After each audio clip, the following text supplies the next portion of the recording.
Assalamualaikum warahmatullahi wabarakatuh. Pada kesempatan kali ini, di video kali ini, sebelumnya perkenalkan, saya di sini Sela Setiana, NIM 31402100005. Yang pertama-tama saya mengucapkan terima kasih kepada dosen matkul Islam dan Disiplin Ilmu Bapak Dr. Andes Haji Bejo Santoso MT PhD, Fakultas Ekonomi Universitas Islam Sultan Agung. Saya dari kelompok 7 dan berikut adalah anggota dari kelompok 7. Yang pertama, pengertian kaul sahabi. Kata kaul merupakan bentuk masdar dari kata qala yaqulu qaulan, yang berarti perkataan atau pendapat. Sedangkan sahabi adalah orang yang bersahabat dengan Rasulullah SAW. Kaul sahabi terdapat dua macam. Yang pertama, perkataan sahabat dan perbuatan sahabat. Dari definisi-definisi di atas, pada dasarnya kaul sahabi adalah argumentasi atau pendapat para sahabat Nabi tentang suatu kasus atau peristiwa hukum Islam baru yang diperoleh dari hasil ijtihad mereka. Setelah kita mengetahui definisi di kaul sahabi, kita perlu mengetahui contoh-contoh kaul sahabi. Yang pertama, ada talak 3 yang diucapkan sekaligus. Talak 3 yang diucapkan sekaligus pada satu waktu dianggap sebagai talak yang tidak mungkin merujuk. Garis hukum ini ditentukan oleh sahabat Umar berdasarkan kepentingan para wanita, karena di zamannya banyak pria yang dengan mudah mengucapkan talak. Talak 3 sekaligus kepada istrinya untuk dapat bercerai dan kawin lagi dengan wanita lain. Tujuannya adalah untuk melindungi kaum wanita dari penyalahgunaan hak talak yang berada di tangan pria. Contoh yang kedua, azan sholat Jumat 2 kali. Pada zaman Rasulullah, azan untuk sholat Jumat itu hanya 1 kali. Yang ketiga, kijang disamakan dengan kambing. Menyamakan hukum kijang dengan kambing karena sama dengan kambing, maka kita juga boleh melakukan akikah dan kurban dengan menggunakan seekor kijang. Ada contoh lain kaul sahabi, yaitu fatwa Abu Bakar radhiyallahu anhu saat memerangi pembangkang zakat. Beliau mengatakan, "Demi Allah, sungguh saya perangi orang yang membedakan antara sholat dan zakat, karena zakat adalah harta. Demi Allah, apabila mereka menghalangiku dengan sebenarnya, yang mana mereka dulu memberikan kepada Rasulullah SAW, maka sungguh akan aku perangi yang menghalangi tersebut."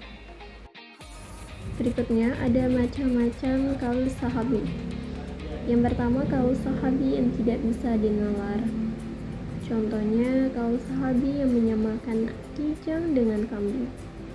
Yang kedua, ada kaul sahabi yang masyhur dan tidak ada kaul sahabi yang lain yang berseberangan. Contohnya, keputusan Umar bin Khattab memberlakukan talak 3 yang diucapkan sekaligus sebagai talak 3. Contoh yang ketiga, kaul sahabi yang berseberangan dengan kaul sahabi yang lain. Contohnya pendapat Abdullah bin Umar bahwa bola mata merupakan bagian dari wajah, sehingga wajib terkena air bila kita berwudu. Terus yang keempat, ada contoh kaul sahabi yang tidak masyhur dan tidak diketahui apakah ada kaul sahabi lain yang berseberangan. Contohnya pendapat Abdullah bin Abbas akan keabsahan orang yang tayamum menjadi imam bagi jamaah yang berwudu. Bagian yang keempat ini adalah kedudukan kaul sahabi. Yang pertama, kaul sahabi yang tidak bisa dinalar.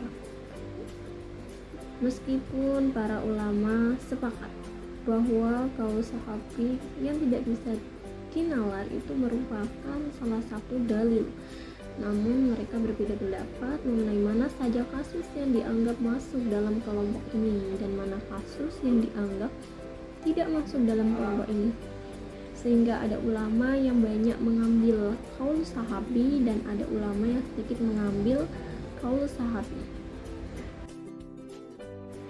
Kedudukan yang kedua itu ada kaul sahabi yang masyhur dan tidak ada kaul sahabi yang berseberangan.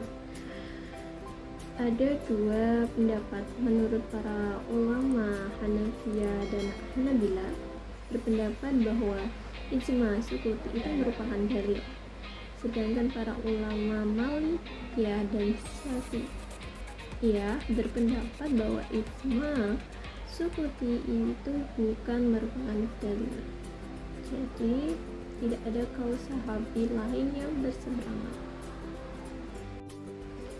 Kedudukan yang ketiga, kaul sahabi yang berseberangan dengan kaul sahabi yang lain. Para ulama ketika menghadapi hadis-hadis yang saling bertentangan yaitu berusaha mencari titik temu. Bila tidak bisa mendapatkan titik temu, maka dipilih salah satu hadis yang paling kuat dengan berdasarkan dalil yang lain.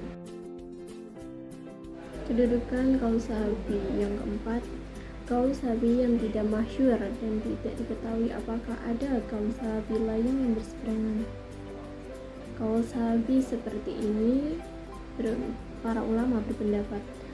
Yang pertama, Imam Abu Hanifah, Imam Malik, Imam Syafi'i, dan Imam Ahmad berpendapat bahwa kaul sahabi seperti ini merupakan dalil.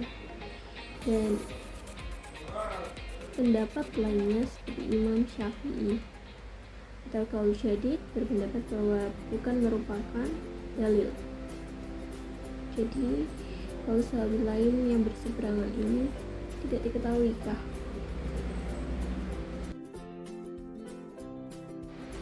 Setelah mengkaji dan membahas tentang kehujahan kaul sahabi sebagai dalil syar'i, maka dapat dihasilkan bahwa pada dasarnya mayoritas ulama Hanafi, Maliki, Syafi'i, dan Hambali menjadikan kaul sahabi sebagai salah satu sumber istinbat ahkam dengan berbagai pertimbangan, yaitu para sahabat adalah orang yang lebih dekat kepada Rasulullah SAW dibanding orang lain.